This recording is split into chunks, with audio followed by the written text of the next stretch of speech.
हम आज आगे बढ़ रहे हैं।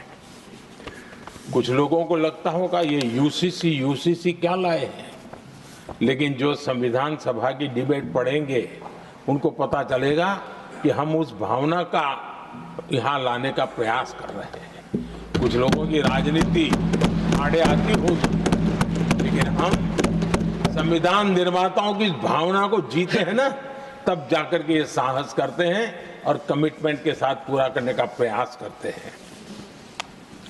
आदरणीय सभापति जी, संविधान निर्माताओं का आदर करना चाहिए था।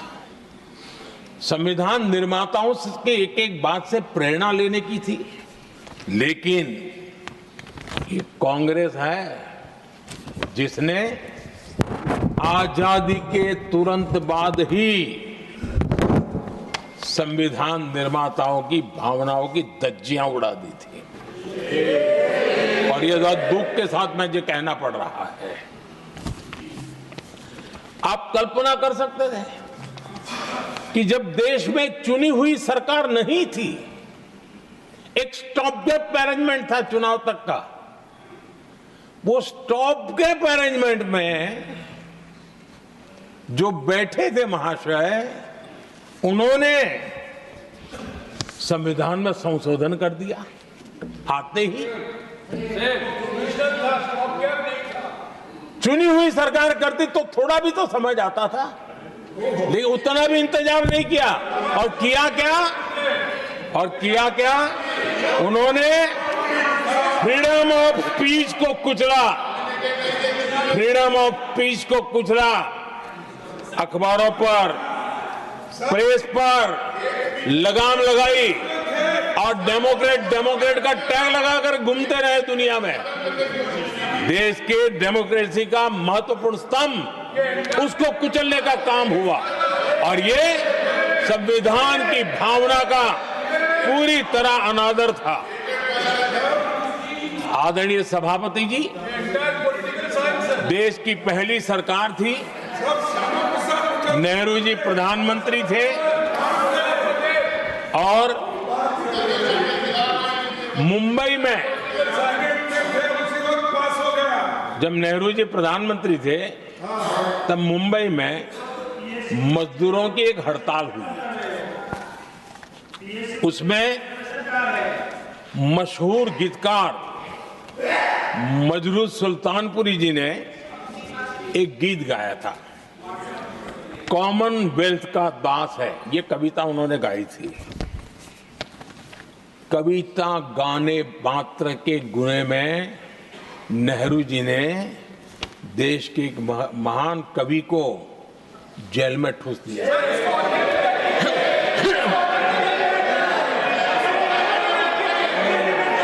मशहूर एक्टर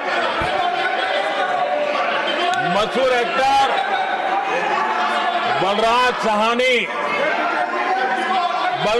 साहनी जी सिर्फ एक जुलूस में शामिल हुए थे, आंदोलन करने वालों के जुलूस में शामिल हुए थे, इसलिए बलराज साहनी जी को जेल में बंद कर दिया गया। आदरणीय सभापति जी, लता मंगेशकर जी के भाई हृदयनाथ मंगेशकर जी ने वीर सावरकर पर एक कविता स्वरबद्ध करके आकाशवाणी पर प्रस्तुत करने का योजना बनाई। इतने मात्र पर हृदयनाथ मंगेशकर जी को आकाशवाणी से हमेशा के लिए बाहर कर दिया गया। आदरणीय सभापति जी, इसके बाद देश ने इमरजेंसी का भी दौर देखा है। आदरणीय सभापति जी, इस देश ने इमरजेंसी का भी दौर देखा है। संविधान की किस प्रकार से कुचला गया, संविधान के स्पिरिट को किस प्रकार से रौंदा गया, और वो भी सत्ता सुख के लिए किया गया, ये देश जानता है। और इमरजेंसी में प्रसिद्ध सिने कलाकार देवानंद जी से आग्रह किया गया कि वे इमरजेंसी का समर्थन करें पब्लिकली। देवानंद जी ने साफ साफ इमरजेंसी पर समर्थन करने से इनकार कर दिया, उन्होंने हिम्मत दिखाई। और इसलिए दूरदर्शन पर देवानंद जी की सभी फिल्मों को प्रतिबंधित कर दिया गया।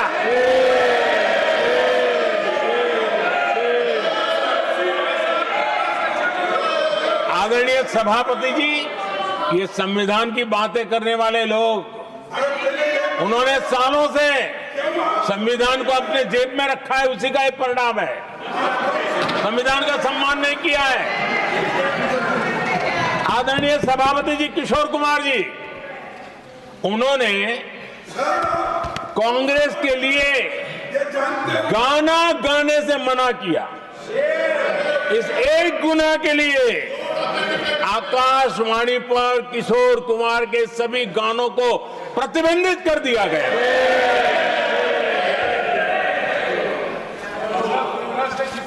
आदरणीय सभापति जी, मैं इमरजेंसी के उन दिनों को भूल नहीं सकता, और शायद आज भी वो तस्वीरें मौजूद है। ये जो लोकतंत्र की बातें करते हैं, मानव गरिमा की बातें करते हैं, और बड़े बड़े भाषण देने के लिए शौकीन लोग हैं, आपातकाल में जॉर्ज फर्नांडिस समेत देश के महानुभावों को हथकड़ियां पहनाई गई थी, जंजीरों से बांधा गया था। संसद के सदस्य, देश के गणमान्य नेता, उनको हथकड़ियां और जंजीरों से बांधा गया था।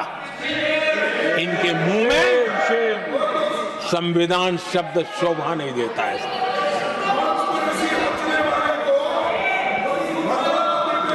आदरणीय सभापति जी, सत्ता सुख के लिए, शाही परिवार के अहंकार के लिए इस देश के लाखों परिवारों को तबाह कर दिया गया, देश को जेल खाना बना दिया गया।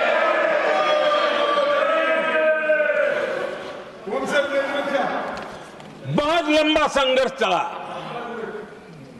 ये अपने आप को बहुत बड़ा तीसबारखा मानने वालों को जनता जनार्दन की ताकत को स्वीकार करना पड़ा, घुटने टेकने पड़े, और देश में जनता जनार्दन के सामर्थ्य से इमरजेंसी हटी। ये भारत के लोगों की रगों में जो लोकतंत्र है ना, उसी का परिणाम था।